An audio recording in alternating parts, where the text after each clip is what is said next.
On my 31st birthday, my grandmother gave me a $120,000 check. But my brother locked the door and demanded I hand it over. When I refused, he pushed me into a cabinet and threatened to destroy my life.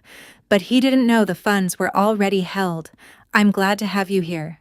Follow my story until the end and comment the city you're watching from so I can see how far my story has reached. My name is Elena Hartman. I'm 31 years old and, until that birthday, I honestly believed I understood my family better than anyone else. Looking back, I keep replaying that afternoon. Not because of the money, not even because of what my brother eventually did. It's because everything started out feeling completely normal. My grandmother, Eleanor, insisted on hosting my birthday at her house, just like she had almost every year since I was a kid. Nothing fancy. Just family, homemade food, too many desserts, and everyone pretending they weren't getting older. I showed up early because I always helped her get things ready. "You're here," she smiled as I walked into the kitchen. "Of course I am," she laughed. "I was starting to think your customers had kidnapped you." "I wish. That would have meant they were actually buying enough furniture." That little joke pretty much summed up my life. For almost 6 years, I'd been restoring antique furniture in a rented workshop. Chairs, tables, dressers that most people thought belonged in a landfill. I loved bringing them back to life. It wasn't making me rich, but I loved what I did. My dream was simple. One day, I'd open my own antique furniture gallery. Grandma was the only person who never treated that dream like an expensive hobby. Around noon, everyone started arriving. My mom, Patricia, immediately took over the kitchen. My older brother Brandon came in carrying a bottle of wine. He hugged Grandma. He hugged Mom. Then he gave me a quick side hug. "Happy birthday, kid." "I'm 31. "You'll always be the kid." That wasn't unusual. Brandon had always been charming when he wanted to be. Funny, confident, and somehow always the center of attention. He'd also bounced from one business idea to another: a food truck, online marketing, real estate, landscaping. Every time one failed, someone had an excuse. "He just needs the right opportunity. Next time it'll work." I stopped keeping track. Lunch was relaxed. People talked about vacations, grocery prices, sports, and my cousin's new baby. Then Grandma tapped her glass. "I think it's time." The room went quiet. She pulled a cream-colored envelope from the cabinet beside her chair. It already had my name on it. "Come here, sweetheart." I walked over. "You've worked harder than anyone realizes," she said, "and you've never stopped chasing your dream." She placed the envelope in my hands. "I've been waiting a long time to give you this." I opened it carefully. At first, I thought I was reading too many zeros. I blinked and looked again. $120,000. "Grandma." She squeezed my hand. "It's time you had your own gallery." I hugged her. The whole room started clapping. Even Mom had tears in her eyes. For a few minutes, it felt like everyone was genuinely happy for me. Then I noticed Brandon. He wasn't clapping, he wasn't smiling. He was staring at the check. Not at me, at the check. A few minutes later, while everyone moved toward dessert, he walked over carrying 2 cups of coffee. "So," he said, handing one to me. "Thanks. That's quite a gift." "It is." "You gonna deposit it tomorrow?" "Probably." "You know what bank?" I frowned. "Why?" "No reason, just curious." He sipped his coffee. "You should be careful with something worth that much." "I know." "Is it made out directly to you?" That question caught me off guard. "Yeah." He nodded slowly, then glanced toward the hallway leading to Grandma's office. "Hey," he said quietly, "can we talk for a minute? Just you and me." I looked toward Grandma, who was laughing with one of my cousins. When I turned back, Brandon was already waiting by the hallway. I figured he wanted to congratulate me in private. That was my first mistake. I followed Brandon down the hallway toward Grandma's office. The noise from the dining room faded behind us, replaced by the quiet hum of the air conditioner. He waited until I stepped inside. Then he closed the door. I smiled awkwardly. So, what's up? Instead of answering, he looked at the envelope still tucked under my arm. Let me see the check. I laughed because I honestly thought he was joking. No. I'm serious. His smile disappeared so fast it caught me off guard. I just want to look at it. You already know how much it is. I said let me see it. His voice was lower now, sharper. I took a small step back. Brandon, what's going on? He rubbed both hands over his face like he was trying to calm himself. You don't understand what's happening. What does that even mean? Just hand it to me. I shook my head. I'm not giving you Grandma's gift. His jaw tightened. For 5 minutes, that's all I'm asking. No. Silence settled between us. Not an angry silence. A strange one, like he was thinking through a dozen different options all at once. Then he walked toward the door. For a second, I thought he was leaving. Instead, I heard the lock click. I stared at him. Seriously? We're not done. My stomach dropped. Unlock the door. Not until you give me the envelope. I tried to laugh it off. Okay, this isn't funny anymore. I'm not joking. Something had changed. This wasn't the confident older brother who always knew what to say at family gatherings. He looked nervous. His breathing was uneven. He kept glancing at the envelope instead of looking at me. Brandon. He interrupted me. You have no idea what you're getting yourself into. What are you talking about? You don't understand. He said that again, almost like he was trying to convince himself as much as me. You really don't understand what's happening. I frowned. If you need money, just say that. It's not about the money. That answer made me even more confused. If it's not about the money, then why are you acting like this? He didn't answer right away. Instead, he held out his hand. The envelope. No. I won't ask again. You don't get to demand things from me. I reached for the doorknob. It wouldn't move. Brandon. Don't. I'm leaving. No, you're not. I turned toward him. Move. He stepped directly into my path. For a second, I wondered if raising my voice would bring everyone running. But then I pictured Grandma. Her birthday dinner ruined, Mom panicking, everyone asking questions I couldn't even answer. I didn't want that. I tried one more time. Please move. He looked exhausted. Not angry. Terrified. You have no idea what this check can do. I stared at him. It's a birthday gift. No. His voice cracked. It's much more than that. Before I could respond, I tried slipping past him. His arm shot out. He grabbed my wrist. Brandon, let go. I can't. You're hurting me. The second I pulled away, he shoved me. I lost my balance and slammed sideways into Grandma's old wooden cabinet. The corner caught my shoulder first. Pain shot down my arm. The room went completely still. His eyes widened. For just a second, he looked like he couldn't believe what he'd done. Then the panic came back. I'm sorry, he said quickly. I didn't mean. He stopped himself. Just give me the check. I couldn't even process what I was hearing. You shoved me. I don't have time for this. What is wrong with you? He took another step toward me. If you walk out of here with that envelope, you're going to destroy everything. I have no idea what you're talking about. I know you don't. He pointed at the envelope again. But if you care about this family, hand it over. Something inside me shifted. Not because I believed him. Because I realized I didn't recognize the man standing in front of me anymore. I tightened my grip on the envelope. I'm keeping it. For a few seconds, neither of us moved. Then someone knocked on the office door. Everything okay in there? My mom called from the hallway. Brandon immediately stepped back. His expression changed so fast it was unsettling. "Yeah," he answered. "We'll be right out." He unlocked the door.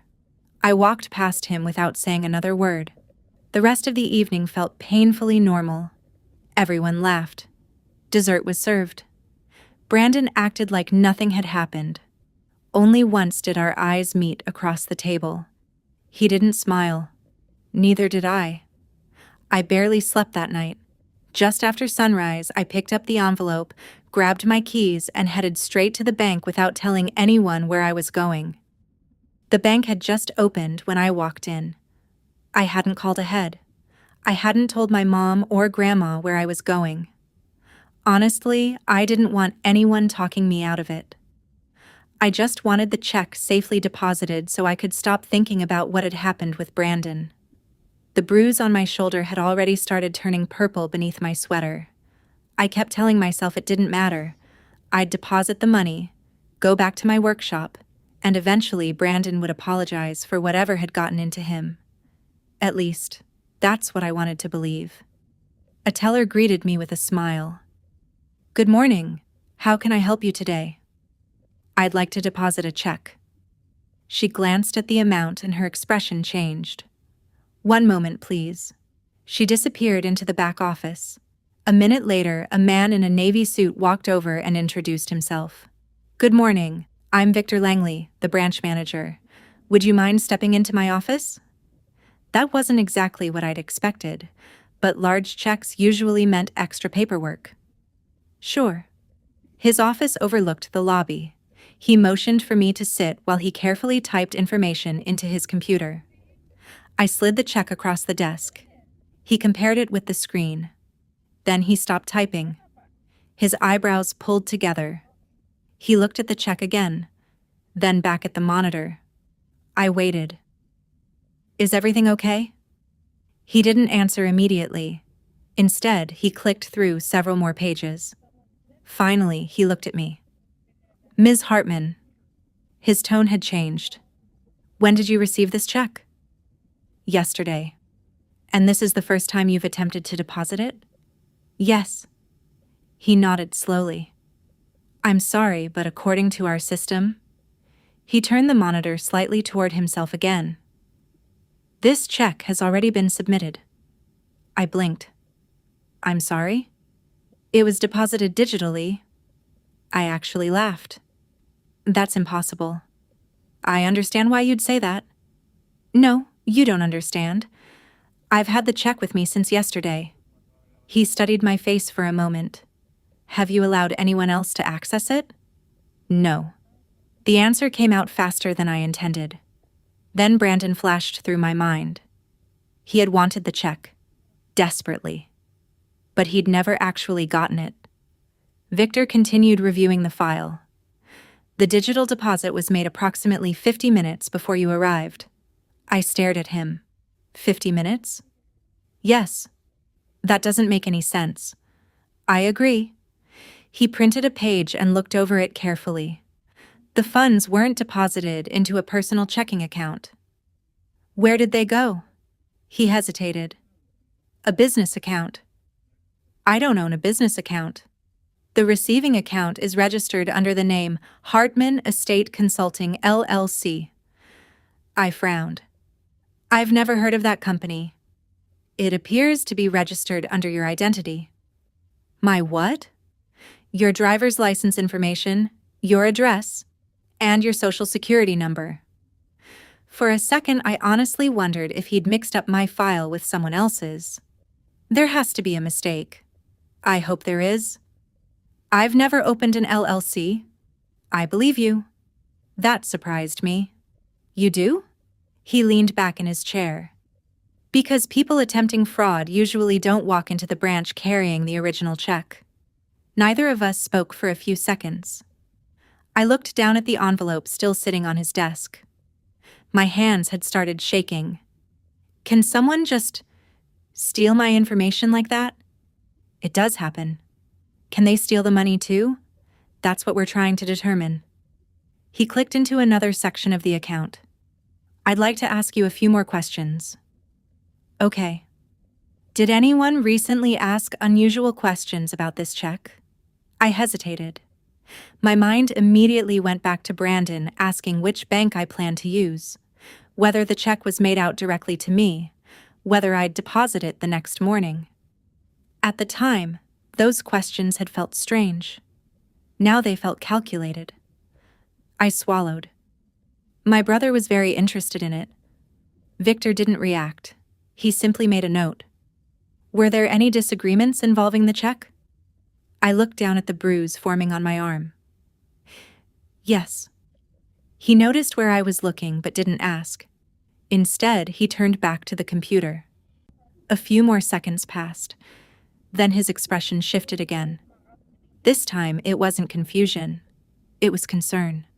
He looked directly at me and said quietly, "Ms. Hartman, there's something about this transaction that doesn't add up." Victor kept studying the information on his screen. Finally, he turned the monitor toward me. "See this?" A series of security logs filled the display. Most of it meant nothing to me. "I don't really know what I'm looking at." "That's okay, I'll explain." He pointed to one line. The digital deposit was submitted from a mobile device. So? The account was opened using your personal information. I nodded slowly. But the device used doesn't match anything we've previously seen connected to you. What does that mean?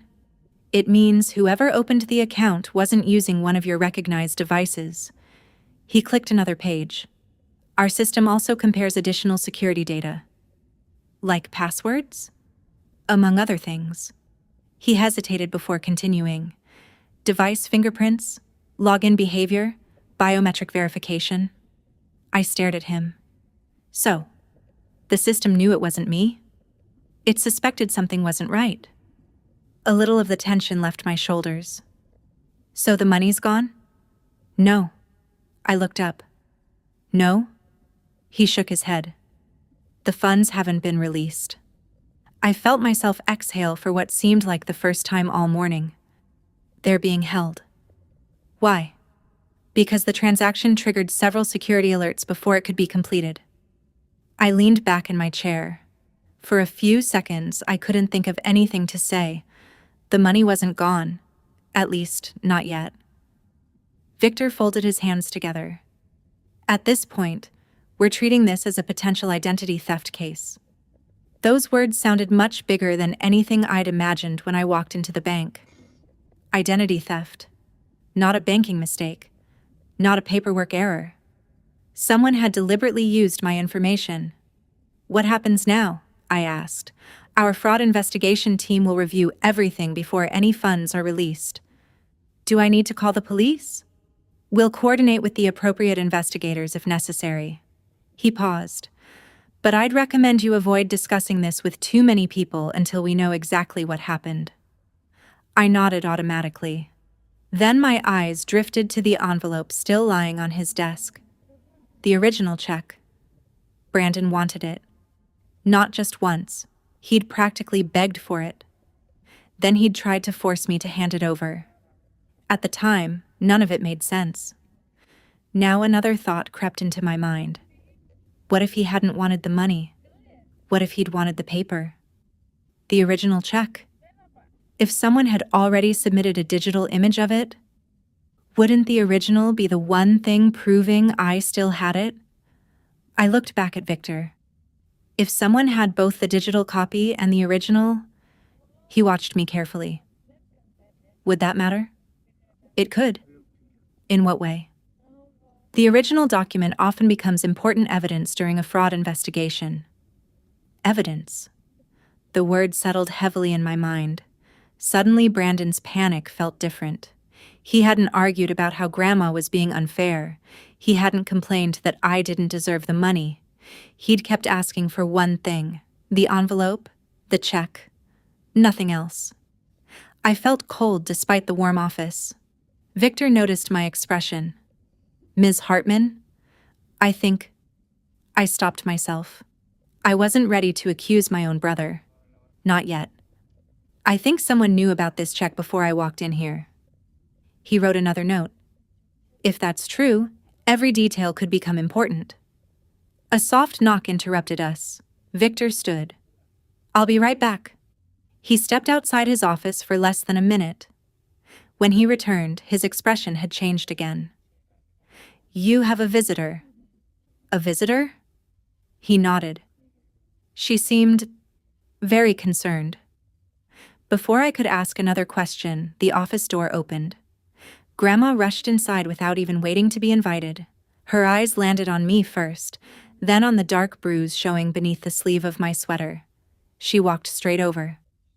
"Elena." She gently touched my arm. "What happened to you?" Grandma kept staring at the bruise on my shoulder. Her hand trembled slightly as she touched the edge of it. "Elena, who did this?" I opened my mouth, then looked toward Victor. He quietly stood up.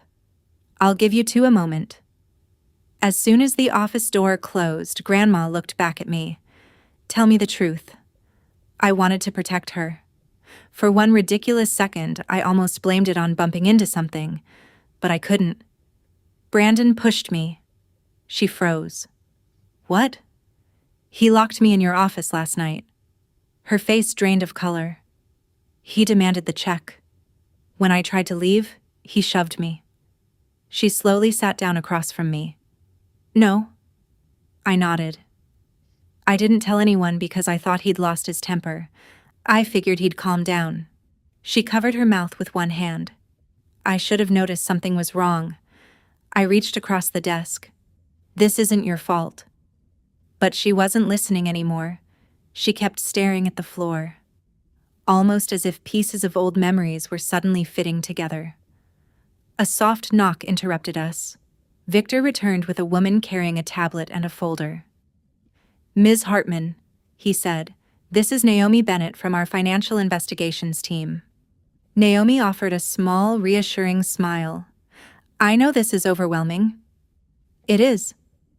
We're going to ask a few questions, and you can answer only what you're comfortable answering." I appreciated that. Nothing about the morning had felt like it was under my control. She started with simple questions. When did I receive the check? Who knew about it? Had anyone handled the envelope? Then she turned to Grandma. "Mrs. Hartman, who usually manages your financial paperwork?" Grandma answered without hesitation. "Brandon." I looked at her. "For how long?" "Oh, several years." She sounded embarrassed now. "He helped with property taxes, bank correspondence, insurance paperwork, things I didn't want to deal with anymore." Naomi wrote everything down. "Did he also have access to your mail?" "Sometimes." "What about your checkbook?" Grandma hesitated. "Yes." The room became very quiet. Naomi didn't accuse anyone. She simply continued asking questions. "Did he ever collect documents before you had a chance to review them?" Grandma slowly nodded. "More than once." I trusted him. Hearing those words hurt more than I expected. Not because Grandma had trusted Brandon, because I had too. Naomi turned her tablet toward Victor. "I think we should show them." He nodded. She tapped the screen a few times. "This is the image submitted with the digital deposit." I leaned closer. It was my check. The exact same check sitting inside the envelope beside me. Only, it was a photograph. A very clear one. "When was this taken?" I asked. Naomi glanced at the timestamp. "That's the interesting part." She zoomed in. "The image was uploaded before yesterday's birthday celebration ended." I frowned. But Grandma handed me the envelope in front of everyone. Exactly. I looked from the screen to the envelope. I didn't even open it until she told me to. Naomi nodded. "Which means this photograph existed before you ever unfolded the check yourself." I felt a chill run through me. That's not possible. It is, if someone had temporary access to the envelope. Grandma slowly closed her eyes. I left the gifts in my study for a while before everyone arrived. No one spoke. The silence felt heavier than before.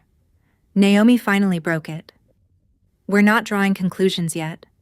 But someone appears to have photographed this check, resealed the envelope, and returned it without being noticed. I looked down at my hands. Every answer seemed to create two new questions. Why photograph it? Why wait? Why fight so hard for the original? Victor carefully slid the envelope back toward me. I recommend keeping this somewhere secure. I nodded. As the meeting wrapped up, my phone vibrated on the desk. The screen lit up with Brandon's name. I almost ignored it. Instead, I opened the message. Stop talking to the bank. A second message appeared before I could react. If you keep this going, Grandma's going to get dragged into all of this too. Think carefully before you make things worse. I stared at Brandon's messages for a long time. I never replied. Naomi glanced at my phone. Was that him? I simply turned the screen toward her. She read both messages without saying a word. Then she looked at Victor. Please add those to the case file. Victor nodded. Grandma looked heartbroken. He actually sent that? I locked my phone and slipped it into my pocket. I don't even know who I'm talking to anymore. Naomi closed her folder. For now, don't delete anything. Every message, every voicemail, every email could become relevant. I understand. Before we left the bank, she asked Grandma one more question. Do you still have old financial records at home? Grandma thought for a second. I've kept almost everything. Would you be comfortable letting us review them? She hesitated, then nodded. If it'll help us understand what's happening. That afternoon, we gathered around Grandma's dining room table instead of celebrating birthdays or holidays. Boxes of folders replaced plates of food. Old bank statements, insurance paperwork, property tax records, letters from accountants, things no one had looked at in years. It felt strange seeing Grandma so quiet. Usually she had a story attached to every document she found. Now she barely spoke. Naomi worked methodically. She wasn't searching for one specific paper. She was looking for patterns. Victor had also sent over copies of several banking records that matched the digital deposit investigation. I mostly watched. Whenever they asked a question, I answered if I could. The rest of the time, I found myself remembering little moments that had never seemed important before. Brandon volunteering to collect Grandma's mail. Brandon insisting he'd organize all her financial files. Brandon telling everyone not to bother Grandma with boring paperwork because he'd already taken care of it. Back then, it had sounded responsible. Now, every memory felt different. Grandma suddenly looked up from one folder. I forgot about these. She handed Naomi a stack of legal documents. They were signed after your grandfather passed away. Naomi carefully flipped through each page. These are powers of attorney. Grandma nodded. My lawyer suggested I sign them years ago in case I ever needed help. Naomi continued reading. Then she stopped. Mrs. Hartman, did you realize how broad these permissions were? Grandma frowned. I assumed they only covered paying bills. I'm afraid they go much further than that. She turned the document so both of us could read it. The language was filled with legal terms. Naomi summarized it instead. This allowed Brandon to communicate with financial institutions on your behalf. Grandma looked surprised. I knew that. It also allowed him to request certain records, manage accounts, and handle administrative financial matters. Grandma blinked. I don't remember agreeing to all of that. You may have.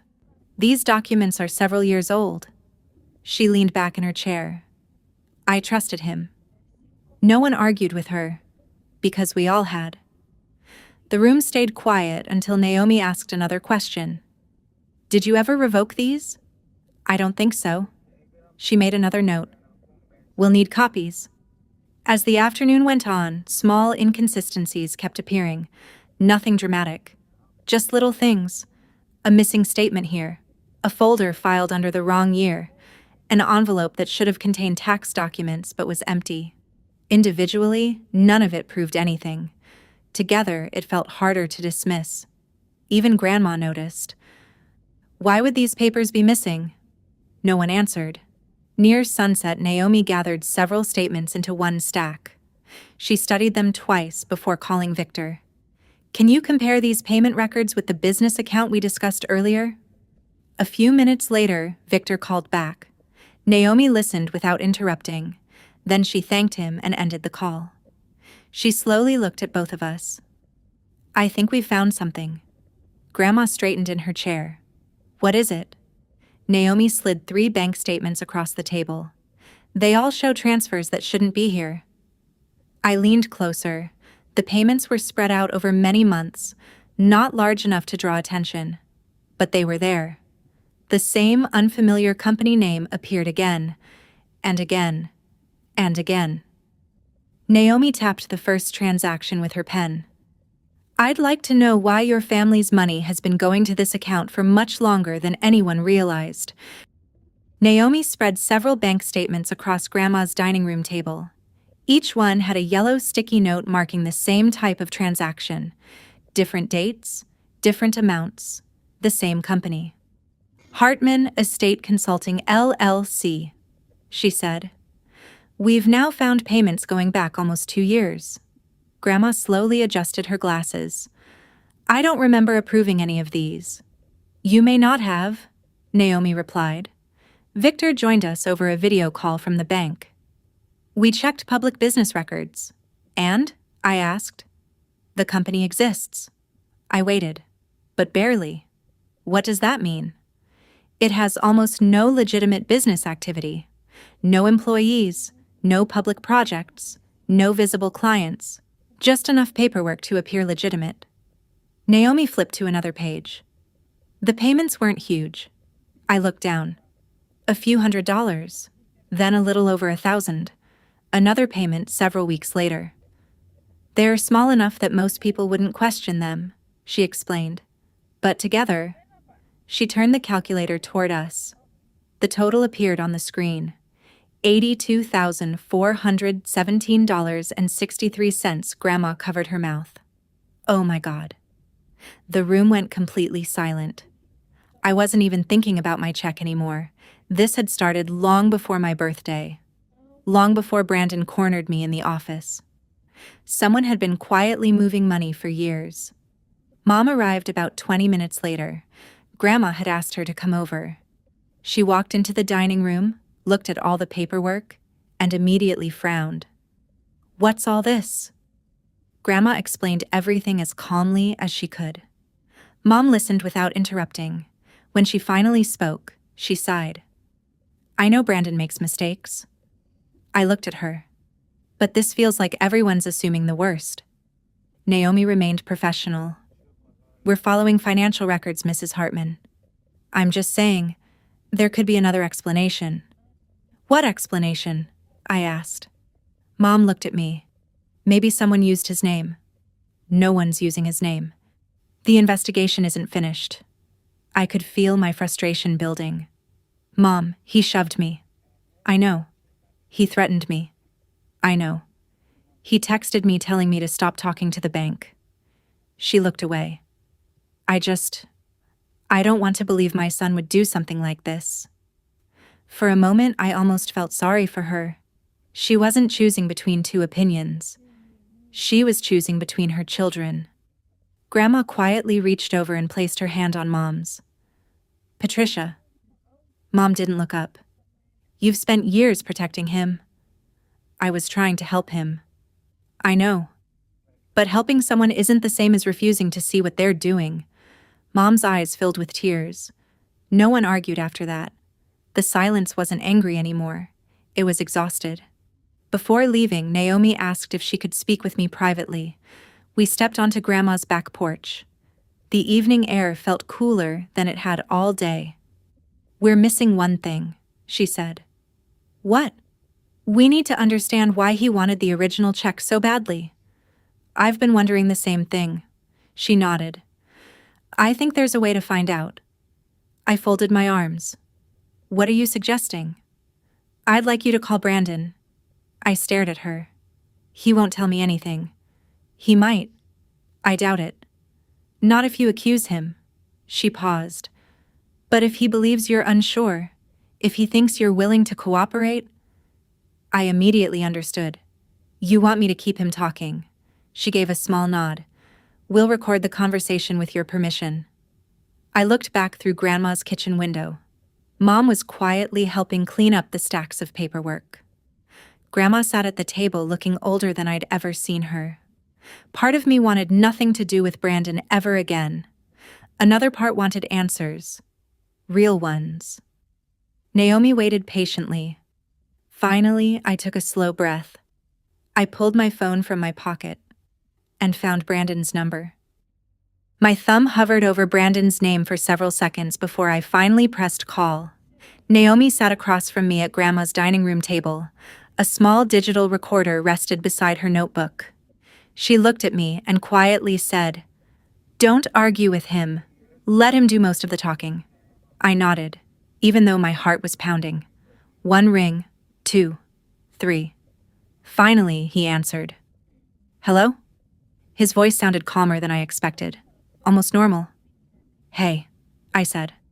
A short silence stretched between us. "I wasn't expecting you to call. I've been thinking." "About what?" "The investigation." He let out a slow breath. "I already told you to stay away from it." "I know. I wasn't joking." Neither of us spoke for a few seconds. I let the silence linger, just like Naomi suggested. Eventually, Brandon spoke first. "So, do you still have Grandma's check?" There it was. Not, "How are you?"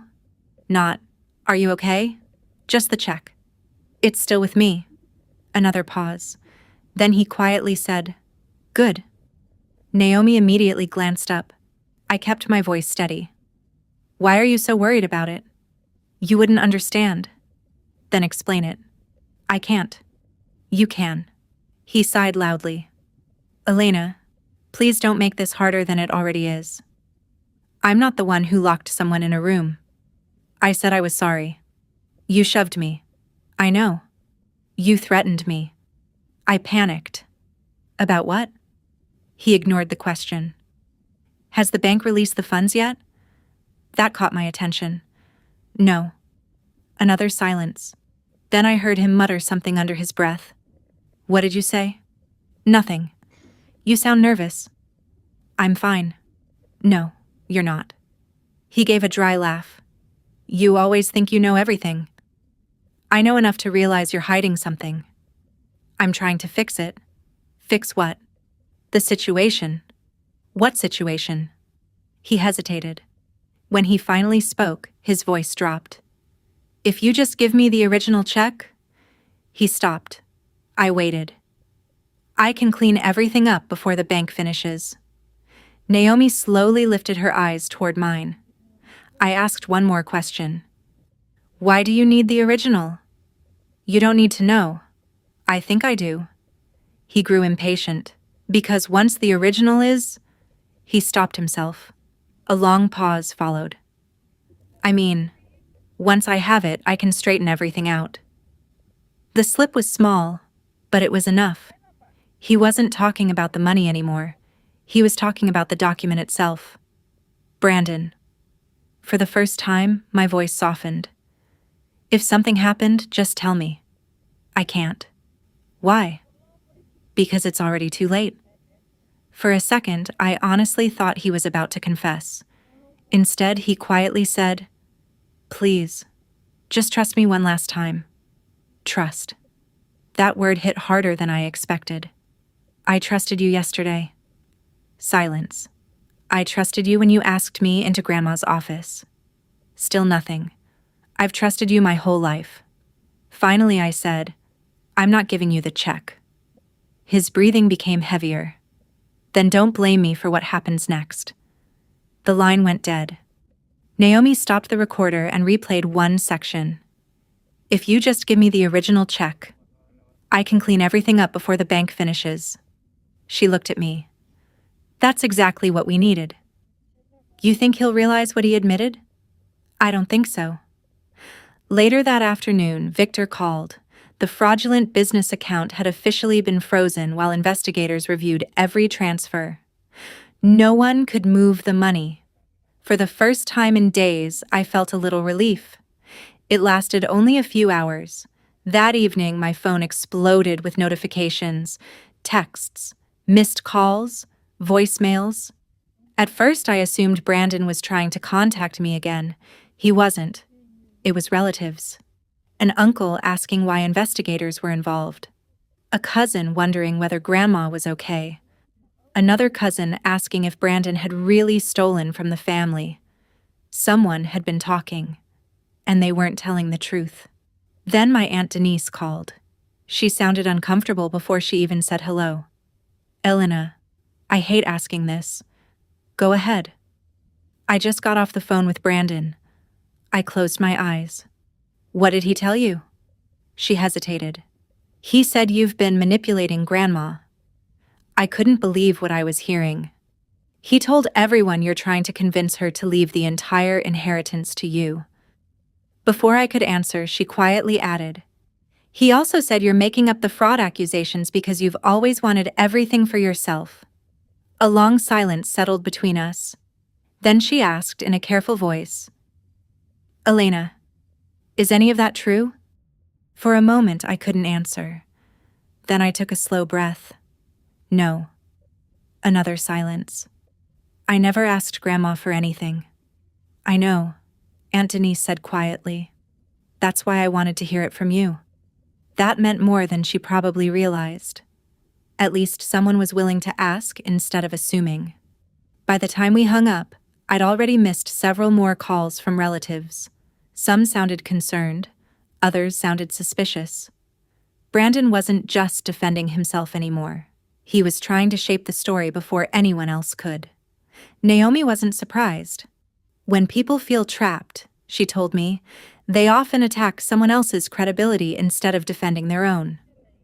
I drove straight to Rachel Monroe's office. Rachel had been one of my closest friends since college, long before she became an attorney. She opened the door, looked at my face, and frowned. You look exhausted. I feel worse. She handed me a coffee. Start talking. Nearly an hour later, she'd heard everything. The birthday, the check, the bank, the fake company, Brandon, the investigation. She stayed quiet for a moment before closing her notebook. The money isn't your biggest problem. I frowned. What do you mean? If someone stole your identity once, they probably used it more than once. That possibility hadn't even crossed my mind. Rachel opened her laptop. We're checking your credit. For several minutes, nothing looked unusual. Then she stopped scrolling. Elena, did you open a Platinum Horizon visa? No. A Summit Rewards MasterCard? I shook my head. There are 4 active credit cards. My stomach dropped. I've only ever had one. She turned the screen toward me. Every account listed my name, my social security number, my birthday, even my old address. The charges were unbelievable. Luxury resorts, casino trips, designer watches, private travel, more than $31,000. I've never bought any of this. I know. Rachel immediately contacted the fraud departments, credit bureaus, and identity protection services. Before I left her office, every account had been flagged and my credit was frozen. I hoped that would be the end of it. It wasn't. 2 days later, Naomi called while I was working in my shop. Can you come to your grandmother's house? Is everything okay? We found something else. When I arrived, the dining table was covered with bank records and legal documents. Naomi pointed to one file. This loan application was submitted 6 months ago. My name was printed across the top. So was a signature that looked like mine, only it wasn't. What is this? A loan application. What was used as collateral? She hesitated. Your grandmother's house. I looked at Grandma. She stared at the paperwork without saying a word. Finally, she whispered, I never approved this. Rachel explained that several old power of attorney documents had given Brandon much broader access than anyone in the family realized. Enough to communicate with banks. Enough to move paperwork. Enough to make fraudulent transactions appear legitimate. Grandma slowly shook her head. I kept believing I was helping him. She looked at me with tears in her eyes. I should have seen this sooner. I squeezed her hand. He made sure nobody did. For the first time since all this started, I saw determination replace guilt. She reached for her phone. I want my attorney. Within the hour, every remaining authorization Brandon had over her finances was revoked. Bank access, financial records, property documents, everything. Grandma signed every form without hesitation. When she finished, she set down the pen and looked around the room. No more protecting him. She picked up her phone again. It's time the family knows what's really been happening. Then she asked her assistant to call every relative. I want everyone here this weekend. The room fell silent.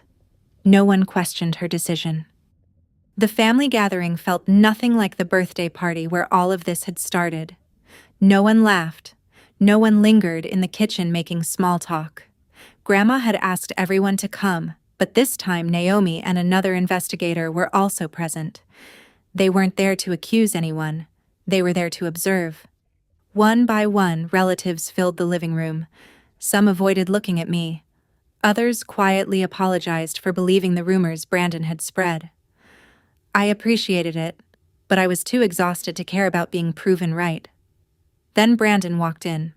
He looked tired, but he carried himself with the same confidence I'd seen my whole life. As if he could still talk his way out of anything, he nodded toward Grandma. Can we please stop doing this in front of everyone? Grandma didn't answer. She simply pointed toward an empty chair. He stayed standing. Instead, he pulled a manila folder from his briefcase. I brought documents. Naomi looked at him. What kind of documents? Proof. He opened the folder and slid several papers across the table. Elena signed these. I looked down. At first glance, the signatures looked convincing, but only at first glance. Rachel, who was sitting beside me, leaned closer. She quietly whispered, "Look at the dates." I did. One document was supposedly signed on a day I'd been attending a furniture restoration convention in another state. Another listed an address I hadn't lived at in years. Naomi continued flipping through the pages. The formatting isn't consistent. Rachel nodded. The identification number is wrong too. Brandon folded his arms. You're all looking for reasons to doubt me. Grandma finally spoke. We're looking for the truth. He looked directly at me. If you would just hand over the original check, this whole thing could still disappear. The room immediately fell silent. Even some of my relatives exchanged confused looks. Naomi calmly asked, "Why would the original check make any difference now?" Brandon hesitated. It would simplify everything? How? It just would. Explain. He couldn't. For the first time since walking in, his confidence started to crack. He stumbled through half-finished sentences before finally pushing his chair back. I don't have to sit here and be interrogated. No, Naomi replied calmly, but leaving won't answer our questions either. Brandon looked around the room. Nobody defended him. Not Mom, not our cousins, not even Grandma. Without another word, he grabbed the folder and walked out. The front door slammed hard enough to shake the windows. No one moved for several seconds. Grandma slowly sat back down. I've spent years making excuses for him. Her voice barely rose above a whisper. I won't do it anymore. I reached across the table and held her hand. For the first time in weeks, it felt like we were finally standing on the same side. That feeling didn't last. 2 nights later, my phone rang just after midnight. It was Grandma. Her voice was shaking. Someone broke into the house. I was already grabbing my keys. When I arrived, police cars were parked outside. A window near the study had been forced open. Drawers had been emptied onto the floor. File boxes had been opened. Grandma's laptop was gone. So were several folders containing old financial records. Whoever came in hadn't touched the jewelry. They hadn't taken cash. They'd gone straight for documents. Security cameras captured someone wearing a hood walking across the backyard. The face wasn't visible, But investigators later confirmed another camera had recorded Brandon's car driving through the neighborhood that same night. A search warrant was executed at his apartment days later. Investigators didn't recover every missing document. They found something else. A spreadsheet. At first, it looked like an ordinary contact list. Then Naomi showed me the notes beside each family member's name. Guilt's easily. Always lends money. Protective of family reputation. Avoid confrontation. Every relative had a short description. Strategies, weak points, ways to persuade them. When I reached my own name, I stopped reading. Beside Elena were 6 words I couldn't forget. Trusts family before asking questions. Below that was another note. Start with emotion. Pressure later.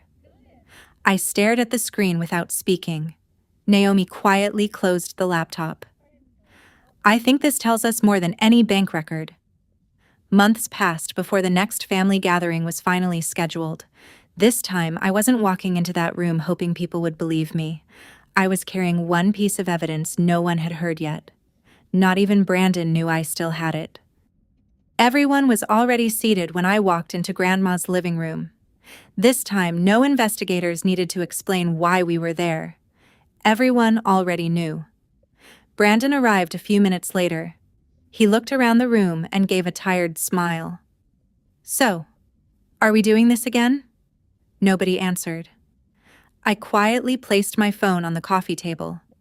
Brandon looked at it, then at me. What's that?